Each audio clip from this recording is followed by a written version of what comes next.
Lecture 22, Are Things as They Appear? Griffin, this appears pink. And this appears green. Yeah. Is this as it appears? Is this pink? What's your view? Well, I would say the way we see it, it's pink. The way we react to the object, it is pink. But, like, for other animals who have different types of color vision or slightly colorblind people, they might not see it as pink. But that doesn't mean that our view is the right view of perception. So I think it's pink to us, but it's not really any specific color. So how does the fact that some other animal sees it as having a different color, suppose that's right, how does that show that it's not actually pink?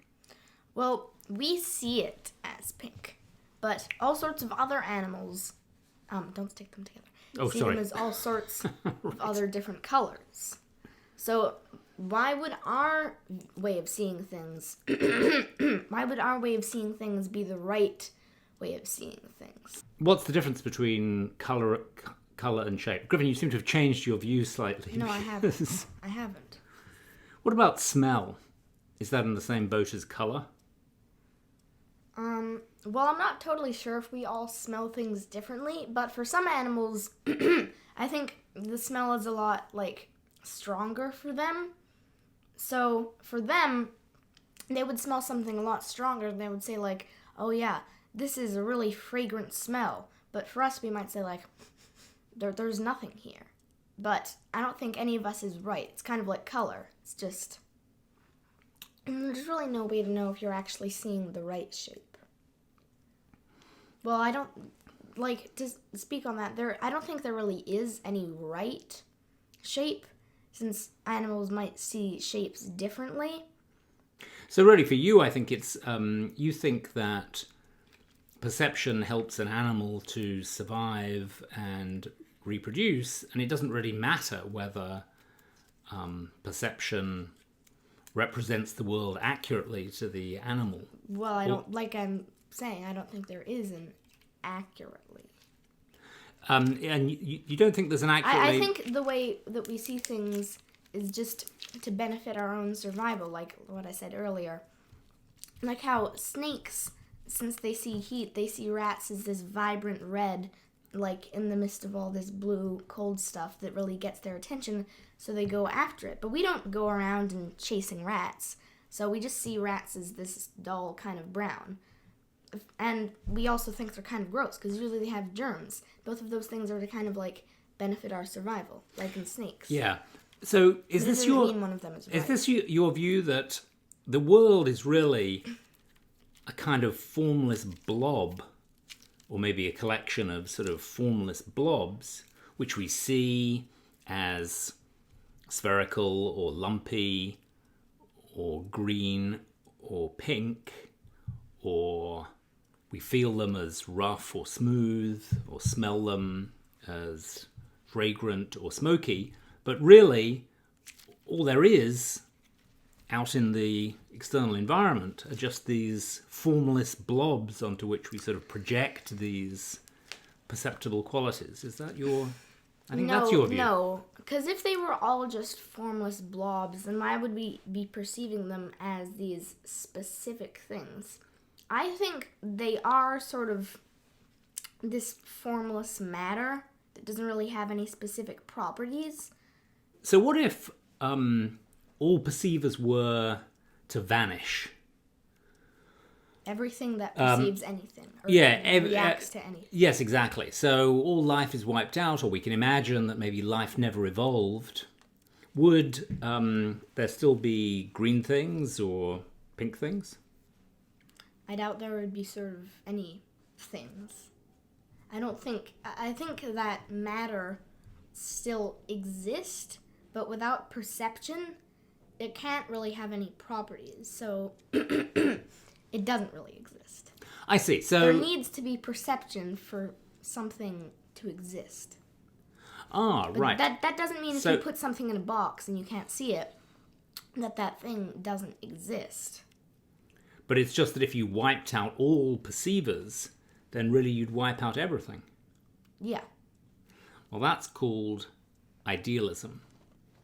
And that's something that we're actually going to get to in Wednesday's lecture this week, when Abby and Elliot talk about Vasubandhu.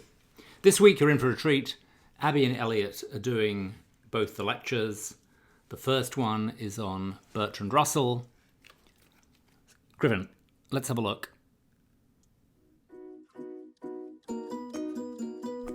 Hello, welcome everybody. I'm Abby. And I'm Elliot. Here we are on the slide in front of you right now. We are two of the TAs for Problems of Philosophy. This week we'll be taking over from Professor Byrne to teach you all about perception and to call into question whether the way the world appears to us actually corresponds to reality. What do we mean by perception? Well, we seem to be capable of perceiving the world in all sorts of ways. We're going to be talking not only about visual perception in these lectures, we're also going to be talking about the way in which we appear to smell, taste, touch, and hear the things around us. What is it to perceive something? Suppose I pluck this bauble from the Christmas tree. Before we've ever stepped into the philosophy classroom, we might think something like this. What I see before me is the bauble. The bauble is a mind-independent thing, which actually is as it appears to be. That is, the bauble appears red, so it is red. The bauble appears round, so it is round. The bauble feels smooth, so it is smooth. Okay, so here is one kind of more formal way of putting this pre-theoretic view that I just expressed. Call it the naive view of perception. The idea here is that what I see is the bauble. The bauble is a mind-independent thing, which actually is as it appears to be. So the naive view of perception appears straightforward, intuitive. This week we're going to be looking at a few arguments, however, which suggest that the naive view of perception should be rejected. To get you warmed up to the idea that things might not always be as they seem, we're going to show you a few examples of cases in which appearances don't actually correspond straightforwardly to reality. So in this clip, I am putting a straight spoon into a glass of water. You should be able to see that when the spoon is in the water, it appears to be bent, even though common sense tells us that the spoon itself is not bent. Here we have one thing, an appearance, which presents the spoon as having a property which it in fact doesn't have. The spoon itself is straight. Next, let's take a look at a little optical illusion. So I'm going to ask you to look closely at the red dot in the center of the screen and try to blink as little as possible for 30 seconds. When you've looked at the dot for 30 seconds, we will show you a blank screen and you should appear to see an after image where there actually is no image on the screen at all. So 30 seconds looking at the dot, blinking as little as possible, starting now.